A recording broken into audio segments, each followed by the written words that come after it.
Honestamente, hay 7 personas a las que nunca he perdonado, y nunca perdonaré. No solo por una cosa, sino por una larga cadena de traiciones. Ellos saben exactamente quiénes son. Y yo también.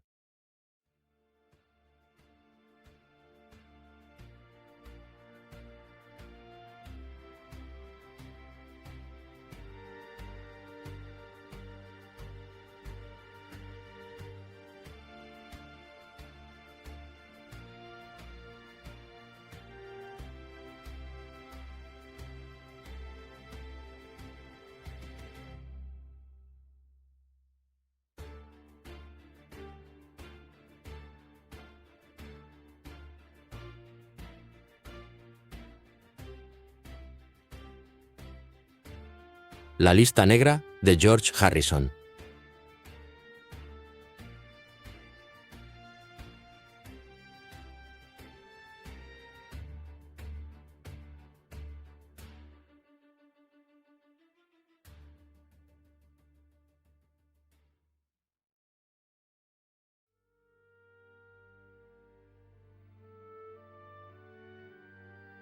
George Harrison, el hombre tranquilo de los Beatles, el alma espiritual del cuarteto más famoso de la historia.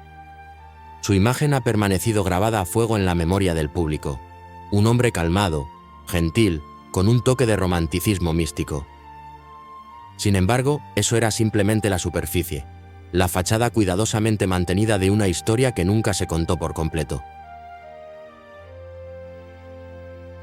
Oculta bajo esa sonrisa tenue y esa mirada ligeramente melancólica, había una larga y pesada lista de nombres que detestaba.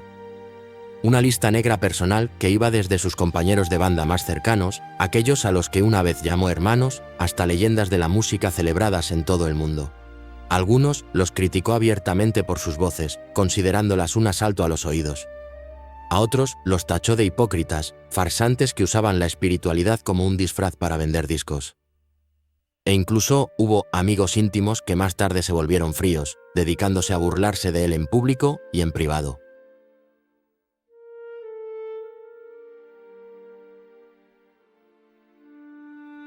Entonces, ¿quiénes eran exactamente las figuras que terminaron en la lista negra de George Harrison?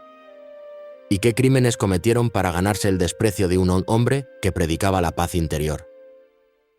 El giro más sorprendente es que el último nombre de esa lista estaba estrechamente asociado con el infame polvo blanco que acechaba tras los bastidores de Hollywood, un pecado que George, simplemente, no podía perdonar.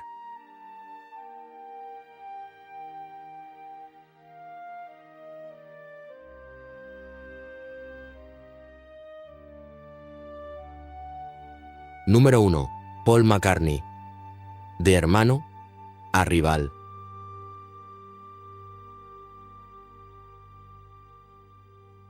Dentro del legendario cuarteto, George Harrison y Paul McCartney fueron las primeras 2 piezas en encontrarse, los primeros en soñar juntos.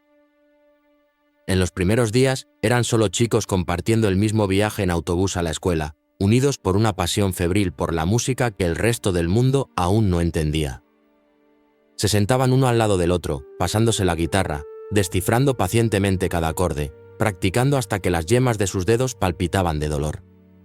En aquel entonces, en la inocencia de Liverpool, McCartney lo llamaba afectuosamente hermanito.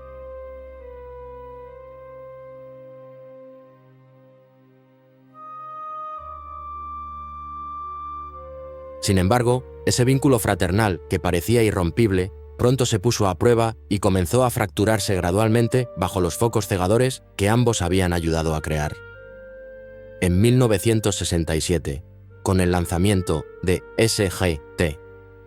Pepper's Lonely Hearts Club Band, la dominación de McCartney se volvió inconfundible. Paul, con su genio melódico y su ambición desbordante, asumió un papel de liderazgo casi absoluto, convirtiéndose en el maestro de ceremonias del circo de los Beatles. Sin querer, sus decisiones relegaron las contribuciones de Harrison a un segundo plano. George tuvo que luchar constantemente por el reconocimiento que merecía, buscando una validación en igualdad de condiciones con McCartney. Sin embargo, la mayoría de sus composiciones, a menudo más introspectivas y complejas, eran pasadas por alto, desestimadas como obras secundarias.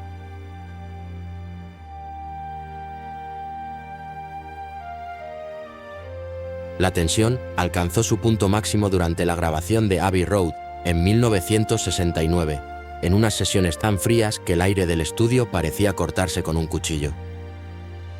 El propio Paul tuvo que admitir más tarde un cambio de perspectiva. La verdad es que solía pensar que nuestras canciones eran mejores que las de George, pero ahora su trabajo, como mínimo, está a la par del nuestro. Era un reconocimiento tardío, una verdad que George ya conocía desde hacía años.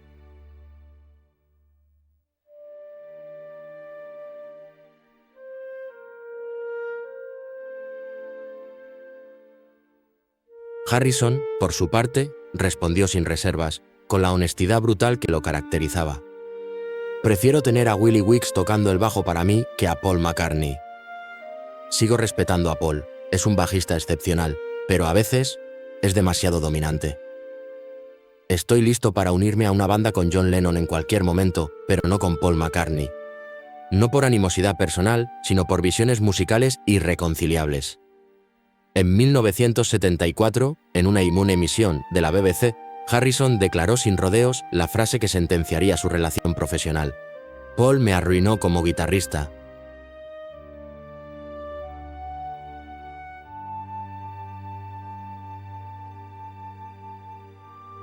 A pesar de todo, de las duras palabras y las batallas creativas, nunca negó el vínculo inexplicable entre ellos. Lo único que sé es que, aunque pasamos por todas esas cosas, siempre ha habido algo que nos mantiene conectados.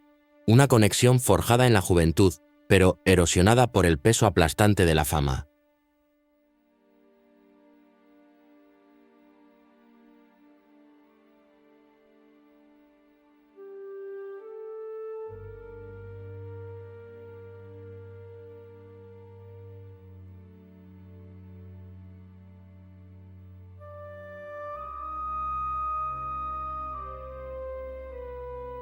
Número 2. Elvis Presley.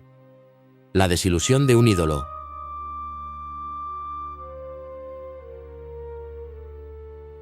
A principios de 1956, en las grises calles de Liverpool, un momento aparentemente casual cambió para siempre la vida de un joven George Harrison. Mientras pasaba en bicicleta junto a una casa, escuchó de repente la melodía de Heartbreak Hotel de Elvis Presley. Esas breves notas fueron como un relámpago en la mente del adolescente. A partir de ese instante, el rock and roll ya no era solo música. Se convirtió en una corriente de sangre que bombeaba con cada latido de su corazón. Harrison recordaría más tarde: en el momento en que escuché a Elvis por primera vez, supe claramente que nunca volvería a ser el mismo.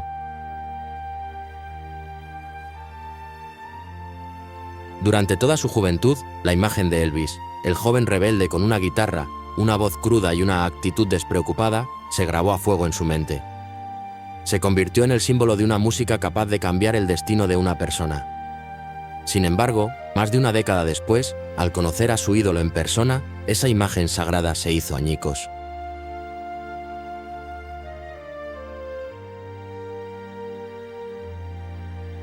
Ante él, no estaba el Elvis libre e indomable, sino un Elvis enfundado en un mono blanco brillante, cubierto de lentejuelas, rodeado de coristas y los sonidos estridentes de las trompetas, todo envuelto en el deslumbrante y artificial espectáculo de un escenario de Las Vegas. Era el rey, sí, pero un rey domesticado, atrapado en una jaula de oro.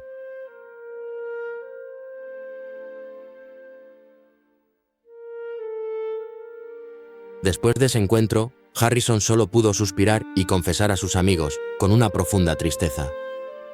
Solo quería decirle: vuelve a ponerte los vaqueros y la camisa negra, deshazte de las coristas y las trompetas y toca That's All Right, Mama, como solías hacerlo.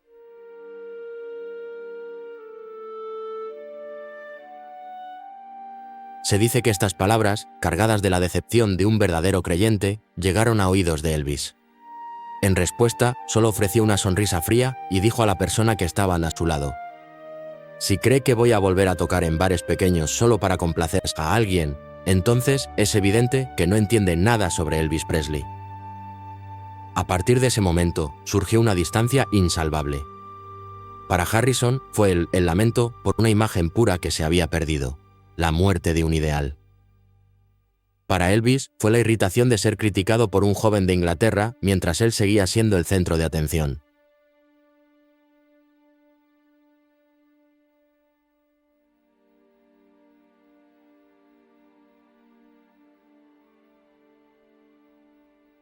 Número 3. Neil Young. La voz que lo volvía loco.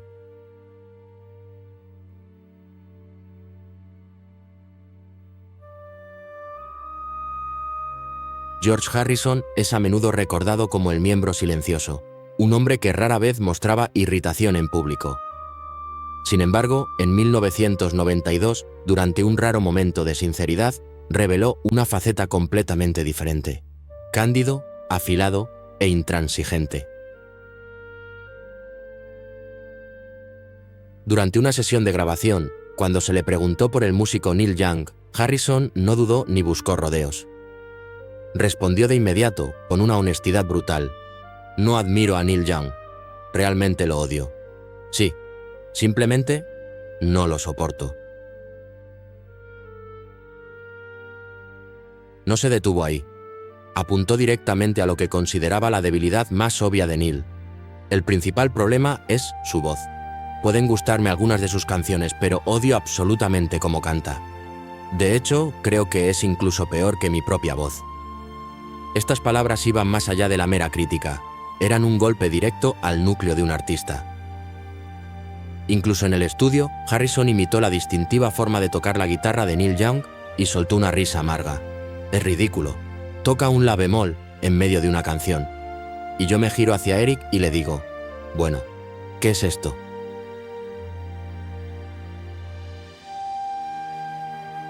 Irónicamente, ese mismo año, el destino los unió en el mismo escenario en el Bob Fest, el 30º aniversario de Bob Dylan. Mientras docenas de grandes artistas se reunían para honrar a Dylan, la atmósfera entre Harrison y Young era completamente diferente. Tras bastidores, George mantuvo la distancia, apenas habló, y sus ojos solo se posaban en Neil sin detenerse.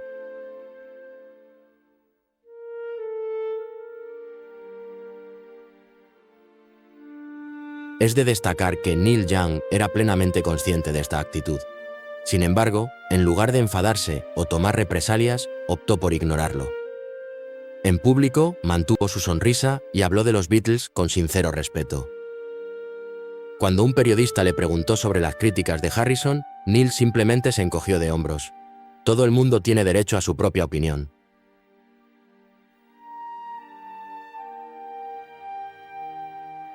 Esa noche, en el escenario, cuando les tocó cantar juntos, Neil se mantuvo cerca de George, sonrió y actuó como si nunca hubiera escuchado una sola palabra de ataque. En cuanto a Harrison, aunque no mostró amabilidad, tampoco le puso las cosas difíciles a Neil en público. Actuaron juntos, pero la distancia entre ellos era un muro invisible, palpable para todos los presentes.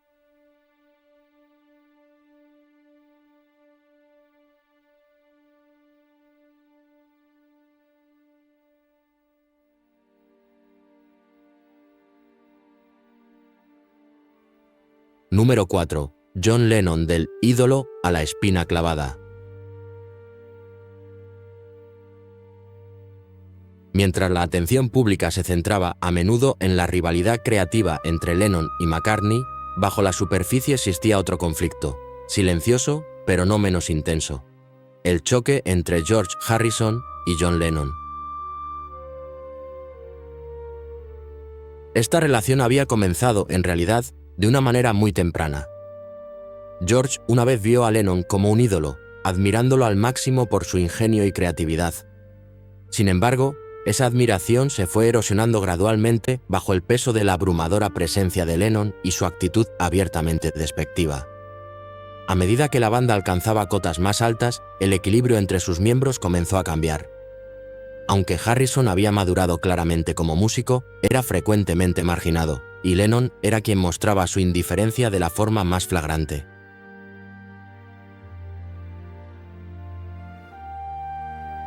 En una ocasión, cuando George llevó una nueva maqueta al estudio, Lennon comentó displicentemente, sin siquiera mirarlo: «Está bien, pero no es algo que yo escucharía». En los últimos años de los Beatles, la distancia entre ellos se hizo cada vez más difícil de ocultar.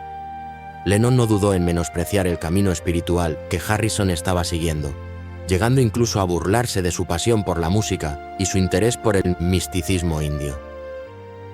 Durante una sesión de grabación, cuando George intentó explicar el significado de una letra, John lo interrumpió fríamente. «George, no empieces a hacerme escuchar más sobre esos santos indios otra vez».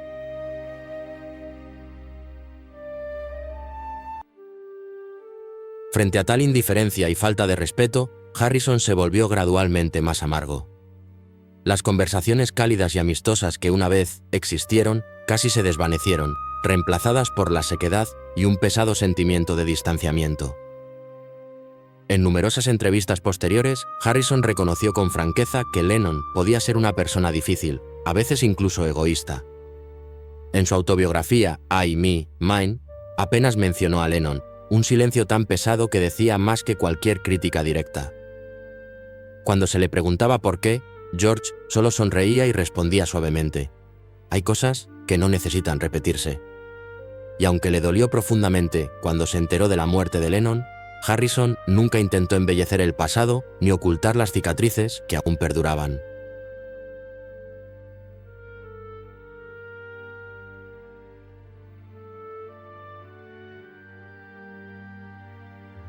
Número 5. Pete Townshend, el falso profeta.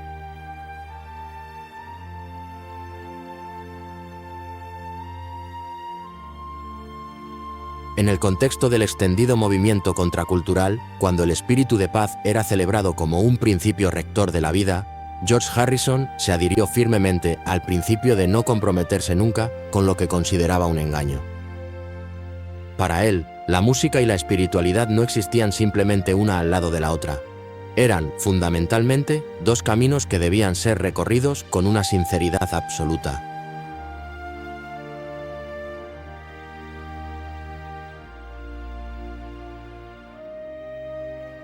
Pete Townshend, el guitarrista principal de The Who, se destacaba como una de las figuras más prominentes del mundo del rock.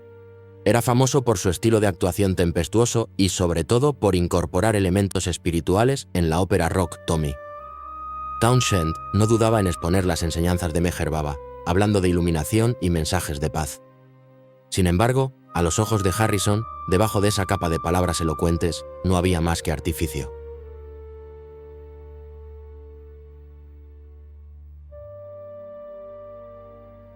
En 1976, durante una entrevista con India Today, Harrison socavó sin rodeos la imagen de Townshend con un comentario mordaz. Townshend, sí, cada vez que me encontraba con él, estaba drogado y diciendo tonterías. Nunca creí que tuviera la más mínima sinceridad hacia esa religión.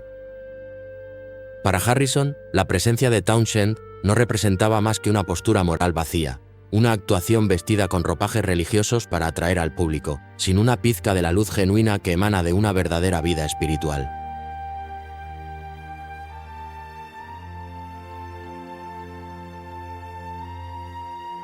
Esta tensión se intensificó aún más por un detalle fuera de la música, pero inquietante en sus implicaciones. Townshend había ayudado discretamente a Eric Clapton a acercarse a Pattie Boyd, la primera esposa de Harrison, allanando el camino para el famoso romance que inspiraría la canción Leila. Aunque Harrison nunca expresó públicamente su resentimiento, es difícil creer que el incidente no dejara una cicatriz en la relación entre los dos hombres. Así, el enfrentamiento entre Harrison y Townshend fue una lucha profunda entre lo falso y lo genuino, entre lo mundano y lo sagrado.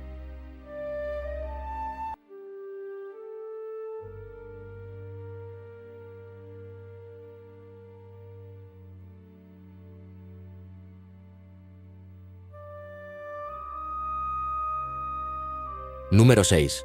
Liam Gallagher, el equipaje extra de Oasis.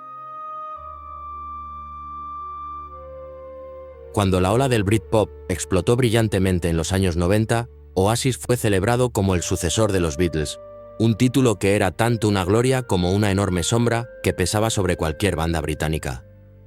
El público esperaba una conexión entre dos generaciones legendarias, pero el propio George Harrison no compartía esa opinión. Se mostró completamente indiferente a esta comparación.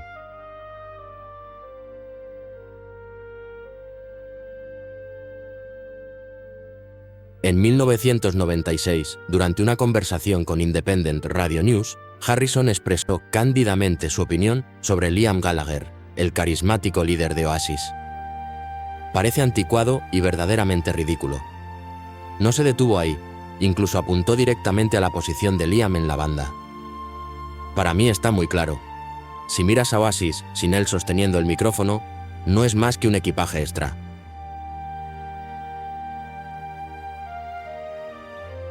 Estas duras palabras no solo iban dirigidas a Liam personalmente, sino que también rechazaban el aura del Britpop que rodeaba a Oasis. Y para asegurarse de que los oyentes no pudieran malinterpretarlo, en 1997, durante una entrevista con el periódico francés Le Figaro, Harrison concluyó con un comentario contundente: "No eran muy interesantes".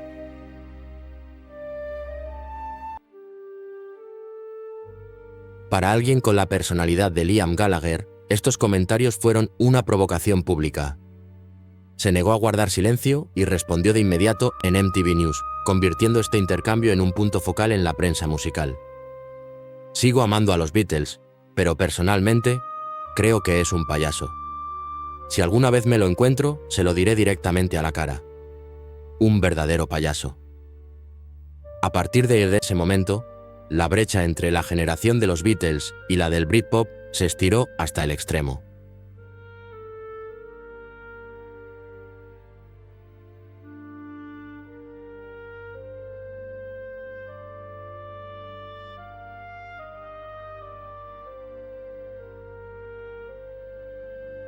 Número 7. Elton John, el hombre, enredado con las drogas.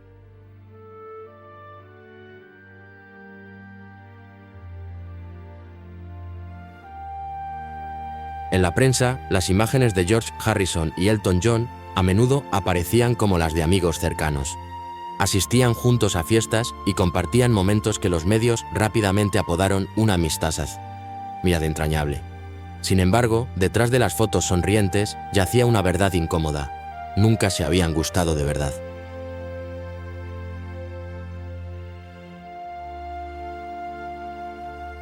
En 1976, durante una entrevista, Harrison hizo un comentario inesperado que dejó atónito al público.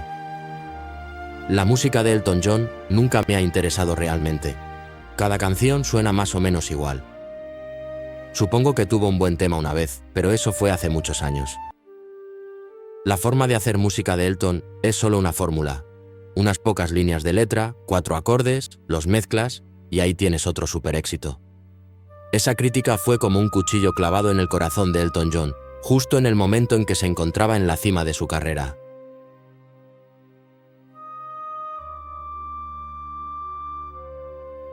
Sorprendentemente, Elton John no optó por tomar represalias públicamente. Al contrario, muchos años later todavía hablaba de Harrison con respeto. Él era el sabio de los Beatles. Había descubierto valores que están más allá de la mera fama.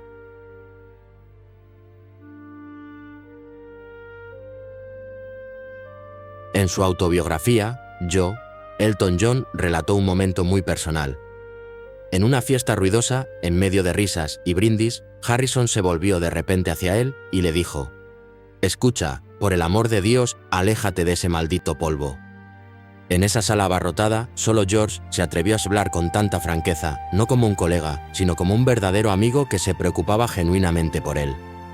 La relación entre ambos nunca fue tan simple como el blanco y el negro. Harrison podía estar decepcionado con la música de Elton, pero aún así mantenía el respeto por él como persona. Y Elton, aunque criticado públicamente ante el mundo, siempre recordó a Harrison como una de las raras voces de honestidad, intacta por la hueca adulación de la glamurosa industria del entretenimiento.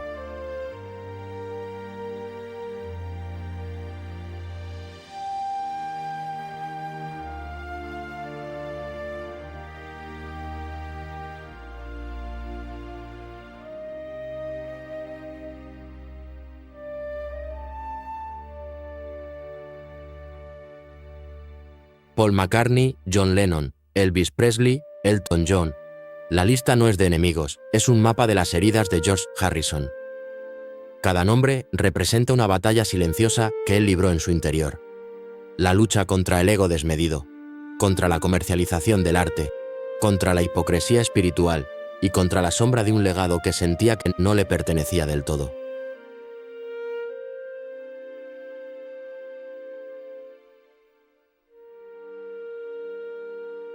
Quizás el Beatles silencioso no era silencioso en absoluto.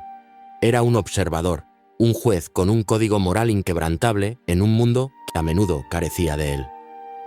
Su crítica a la música de Elton John se equilibraba con una súplica para que se alejara del maldito polvo, demostrando que su dureza a menudo nacía de una extraña y sincera forma de preocupación.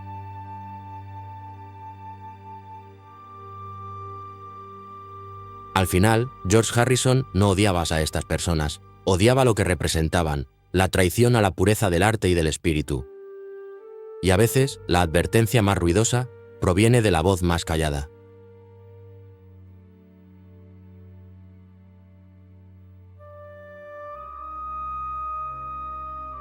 Pero ahora te toca a ti. ¿Crees que George Harrison era un genio incomprendido o un hombre demasiado crítico con sus contemporáneos? El debate está abierto en los comentarios. Si crees que estas historias merecen ser contadas, dale a me gusta y comparte este vídeo.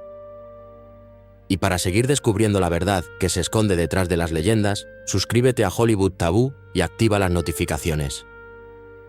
Nunca sabes qué secreto desenterraremos a continuación.